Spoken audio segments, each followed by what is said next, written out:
सभी को राम राम। मैं दीपक कुमार आप सभी का स्वागत करता हूं द आदर्श डायलॉग में। दोस्तों, आप सभी से निवेदन है कि वीडियो को देखिए, लाइक कीजिए, शेयर कीजिए और चैनल को सब्सक्राइब कीजिए। दोस्तों, दिल्ली शराब घोटाले के मामले में कल जांच एजेंसी ईडी ने बहुत बड़ा कार्रवाई किया है। जी हाँ, वही दिल्ली शराब घोटाला जिस घोटाले में अरविंद केजरीवाल आरोपी है और वह पिछले कई एक महीनों से जांच एजेंसी ईडी के डर से भागते फिर रहे हैं। जो अरविंद केजरीवाल एंड गैंग पिछले कई एक महीनों से यह कह रहा है कि शराब घोटाला एक झूठा मामला है, जांच एजेंसी अरविंद केजरीवाल को बदनाम करने के लिए फंसाना चाह रही है, चुनावी लाभ के लिए गिरफ्तार करना चाह रही है। जिस शराब घोटाले के मामले में अरविंद केजरीवाल का 2 नंबर का नेता और दिल्ली के पूर्व मुख्यमंत्री, शिक्षा मंत्री सह शराब मंत्री, जो शिक्षा के आड़ में शराब का धंधा करता था, वह मनीष सिसोदिया पिछले 1 साल से जेल में बंद है। इसी शराब घोटाले के मामले में मनी लॉन्ड्रिंग के केस में अरविंद केजरीवाल का सबसे करीबी और बरबोला राज्यसभा सांसद संजय सिंह पिछले कई एक महीनों से जेल में बंद है। इन लोगों को देश का हर एक अदालत जमानत देने से इनकार कर दिया। उस शराब घोटाले में अब जांच एजेंसी ईडी ने एक बड़ी कार्रवाई करते हुए दक्षिण के शराब कारोबारियों का जो मुख्य लॉबी था, जो उन लोगों का नेतृत्व कर रहा था दिल्ली के शराब घोटाले के मामले में, पूर्व तेलंगाना के पूर्व मुख्यमंत्री केसीआर की बेटी के कविता को कल गिरफ्तार कर लिया। और के कविता का गिरफ्तारी शराब घोटाले के मामले में अरविंद केजरीवाल एंड गैंग के उस सभी झूठे प्रपंच को बेनकाब कर दिया, जिस झूठ के तहत आज तक अरविंद केजरीवाल एंड गैंग ने दिल्ली सहित देश के लोगों को गुमराह करता रहा है कि शराब घोटाला एक फर्जी मामला है, शराब में कोई घोटाला हुआ ही नहीं था। ऐसे तो यह पूरा देश जानता है कि इस देश का सुप्रीम कोर्ट खुद मान चुका है मनीष सिसोदिया के जमानत अर्जी को सुनवाई के दौरान कि शराब घोटाले में 338 करोड़ का मनी लॉन्ड्रिंग हुआ है। लेकिन फिर भी अरविंद केजरीवाल बड़े ही बेशर्मी के साथ उस शराब घोटाले को फर्जी बताता है। उसी शराब घोटाले के मामले में अब के कविता की गिरफ्तारी अरविंद केजरीवाल के गिरफ्तार होने और जेल जाने के संभावनाओं को और बढ़ा दिया है। जिस डर से अब तक अरविंद केजरीवाल भागता फिर रहा था, के कविता की गिरफ्तारी ने शायद उनको कहीं और ज्यादा डरा दिया है।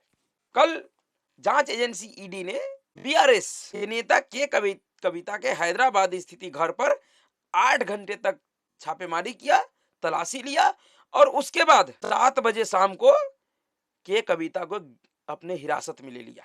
के कविता को हिरासत में लेने के बाद 8:45 में के फ्लाइट से दिल्ली उनको लेके आ गई जांच एजेंसी ईडी। अब उनसे आगे का पूछताछ सब दिल्ली में किया जाएगा।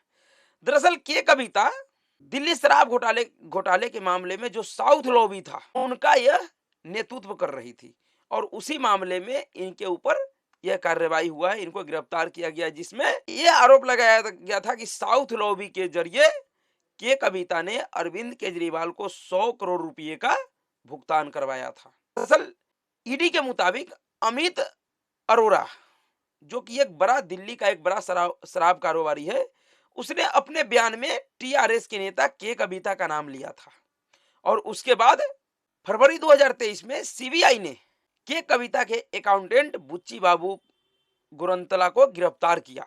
उसके बाद ईडी ने भी बुच्ची बाबू से पूछताछ की। फिर ईडी ने हैदराबाद के व्यवसायी अरुण रामचंद्रन पिल्लई को 7 मार्च 2023 को गिरफ्तार किया। पिल्लई ने पूछताछ में बताया कि कविता और आम आदमी पार्टी के बीच एक समझौता हुआ था। इसके तहत 100 करोड़ रुपए का लेन देन हुआ, जिससे कविता की कंपनी इंडो स्पिरिट को दिल्ली के शराब कारोबार में एंट्री मिल गई। पिल्लई ने यह भी बताया कि एक मीटिंग हुई थी जिसमें वो कविता, विजय नायर और दिनेश अरोड़ा मौजूद थे। इस मीटिंग में दी गई रिश्वत की वसूली की चर्चा हुई थी। जी हाँ, साउथ ग्रुप दक्षिण के राजनेताओं, कारोबारियों और नौकरशाहों का ग्रुप है। इसमें अरविंदो फार्मा के प्रमोटर शरद रेड्डी, वाईएसआर कांग्रेस के लोकसभा सांसद एम श्रीनिवास सुल्लू रेड्डी, उनके बेटे राघव मंगूटा और के कविता शामिल थे। इस ग्रुप का प्रतिनिधित्व अरुण पिल्लई, अभिषेक बोइनपल्ली और बूची बाबू ने किया। तीनों को ही शराब घोटाले में गिरफ्तार किया जा चुका है पहले ही। ईडी ने शराब नीति मामले में पूछताछ के लिए के कविता को पिछले साल 2023 में 3 सम्मन भेजे थे।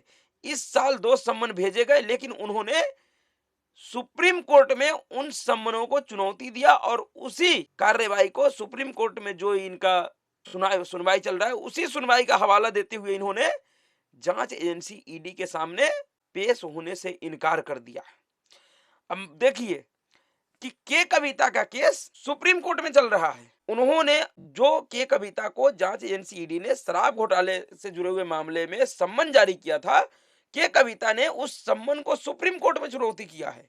उस पर 19 मार्च को सुनवाई होना है 2 दिन बाद, लेकिन उससे पहले ही जांच एजेंसी ईडी ने के कविता को गिरफ्तार कर लिया। और जब अब गिरफ्तार कर लिया तो यह संभव ही नहीं कि सुप्रीम कोर्ट के कविता को किसी भी तरीके का राहत दे पाएगा। पहले भी नहीं देता, अगर गिरफ्तारी ना होता फिर भी नहीं देता, लेकिन के कविता की गिरफ्तारी इस बात को स्थापित करता है कि चाहे बेशक कोई आरोपी किसी भी जांच एजेंसी के सम्मन को अदालत में चुनौती दे रखा हो, लेकिन जांच एजेंसी उसे गिरफ्तार कर सकता है। अब के कविता की गिरफ्तारी से अरविंद केजरीवाल को क्या परेशानी है, के कविता की गिरफ्तारी में अरविंद केजरीवाल के लिए क्या संदेश है? दरअसल इस गिरफ्तारी में यह संदेश अरविंद केजरीवाल के लिए कि जो अरविंद केजरीवाल अब तक जांच एजेंसी ईडी के सम्मन को गैर कानूनी बताता रहा, जो डर के मारे जांच एजेंसी ईडी से भागता फिर रहा है, उनकी हिम्मत नहीं हो रहा है कि वो जांच एजेंसी ईडी के सामने प्रस्तुत हो पूछताछ के लिए। जो अरविंद केजरीवाल जांच एजेंसी ईडी के सम्मन को अदालत में, उनके सम्मन के अवहेलना के खिलाफ जो ईडी ने अदालत में शिकायत किया, उस अदालत के आदेश को ऊंचे अदालत में चुनौती दिया है जिससे कि वह बच सके। लेकिन अगर जांच एजेंसी सुप्रीम कोर्ट में दी गई चुनौती के बावजूद अगर आरोपी को गिरफ्तार कर सकता है, तो फिर अरविंद केजरीवाल ने तो चुनौती अभी जिला अदालत में दिया है, फिर उसका क्या होगा? और इसी बात का डर है कि अब अरविंद केजरीवाल को ऐसा लगने लगा है, पूरे गिरोह को ऐसा लगने लगा है, और साथ ही साथ इस देश के लोगों को भी लगने लगा है कि कविता के गिरफ्तारी के बाद लोकसभा चुनाव के बीच में ही अरविंद केजरीवाल कभी भी गिरफ्तार हो सकते हैं।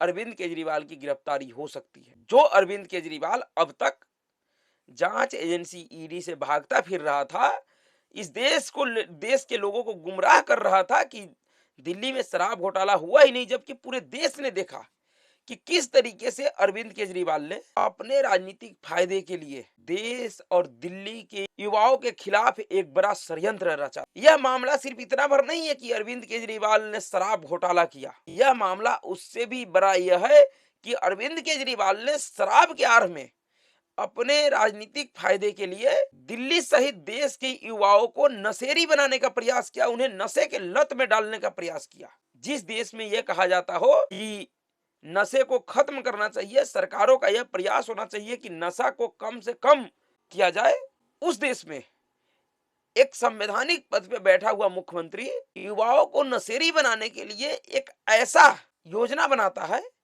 एक ऐसी पॉलिसी बनाता है जिस पॉलिसी के माध्यम से युवा अगर 100 रुपये का दारू पहले खरीदता था, तो उसी 100 रुपया में अरविंद केजरीवाल अपने ऐसे पॉलिसी के माध्यम से उस व्यक्ति को 1 बोतल की जगह 2 बोतल दे रहा है, यानी कि 1 बोतल शराब के बदले 1 बोतल शराब फ्री। यह क्या दिखाता है? यह सिर्फ शराब घोटाले तक सीमित नहीं था। अरविंद केजरीवाल का जो यह षड्यंत्र था वह युवाओं को, देश के युवाओं को नशेड़ी बनाने का, उन्हें नशे के लत में झोंकने का प्रयास था।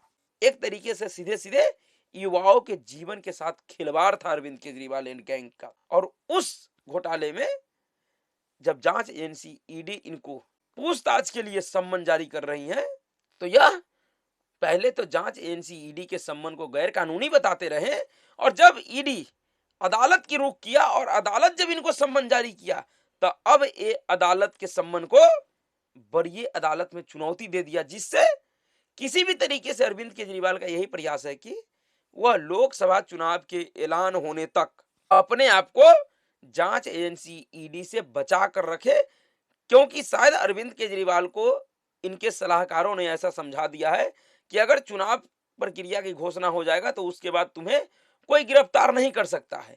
लेकिन शायद अरविंद केजरीवाल को ये नहीं पता है, चुनाव की घोषणा होने से और ना होने से जांच एजेंसियों के को कार्रवाई करने से कोई नहीं रोकता। जांच एजेंसी पूरी तरीके से स्वतंत्र है कि वह चुनाव प्रक्रिया के बीच में भी या चुनाव प्रक्रिया से पहले भी किसी भी ऐसे आरोपी को जिसके ऊपर गंभीर आरोप है, जो जांच एजेंसियों के सम्मन को नजरअंदाज कर रहा है, लगातार नजरअंदाज कर रहा है, उसे गिरफ्तार कर सकता है। उसे गिरफ्तार करने की शक्ति जांच एजेंसियों के पास होता है। के कविता की गिरफ्तारी इस बात को फिर से पुष्ट कर दिया कि शराब घोटाले में अरविंद केजरीवाल का गिरफ्तारी बहुत जल्द होने वाला है।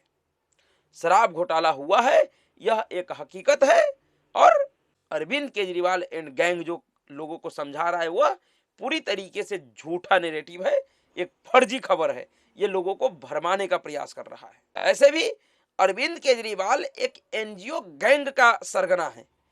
यह राजनीति में आने से पहले एनजीओ चलाता था, और एनजीओ चलाने वाले लोग, चाहे वो हर्ष बंदर हो, तीस्ता सितलवार हो, या मणिशंकर अय्यर की बेटी हो, या फिर जितने भी एनजीओ गैंग, एनजीओ गिरोह का सरगना होता है, वह सब बड़े ही चतुर और सियाने होते हैं। वो सब के सब वामपंथी नैरेटिव का, सब के सब वामपंथी शिक्षा से प्रभावित होते हैं। वो लोगों को भरमाने के लिए एक से एक नैरेटिव गढ़ सकते हैं, और वही प्रयोग अरविंद केजरीवाल पिछले कई एक महीनों से कर रहा है। जांच एजेंसी इसको सम्मन जारी कर रहा है कि भाई पूछताछ में सहयोग करो। सुप्रीम कोर्ट का आदेश है कि 6 महीने में अगर जांच एजेंसी इस पूरे मामले की जांच करके अदालत के सामने नहीं रखता है, तो फिर सुप्रीम कोर्ट मनीष सिसोदिया को और इस मामले से जुड़े हुए जितने भी लोग हैं, आरोपी है, सबको राहत दे देगा। उसके बावजूद अरविंद केजरीवाल जिस तरीके से जांच एजेंसी से भागता फिर रहा है, तो फिर कल के कविता की गिरफ्तारी ने स्पष्ट कर दिया कि शराब घोटाले में जेल तो जाना पड़ेगा केजरीवाल को भी। अब देखना यह है कि कब तक केजरीवाल जेल जाता है, के कविता क्या क्या खुलासे करती है। यह अब पूरी तरीके से के कविता के ऊपर है।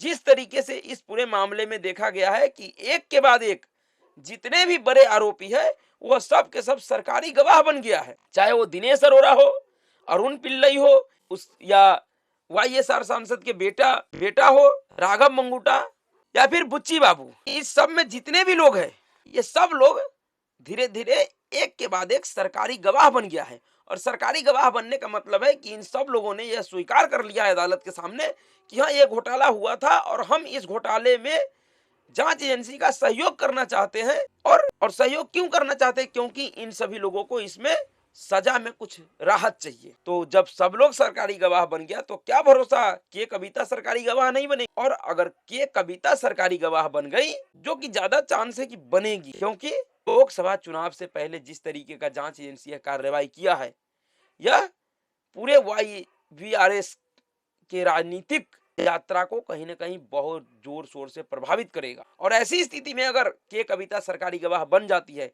तो कहीं ना कहीं उनको राहत मिल सकता है। और जैसे के कविता सरकारी गवाह बनेगी, अरविंद केजरीवाल और उनके गिरोह के जो लोग हैं वो सब नंगे हो जाएंगे। इसीलिए कह रहा हूं कि के कविता का गिरफ्तारी अरविंद केजरीवाल के लिए बड़ा संदेश है। अब अरविंद केजरीवाल इतने चैन से नहीं सो पाएंगे जितने चैन से वह पिछले कई एक महीनों से अपने सातिराना अंदाज में, सातिर चाल के जरिए अपने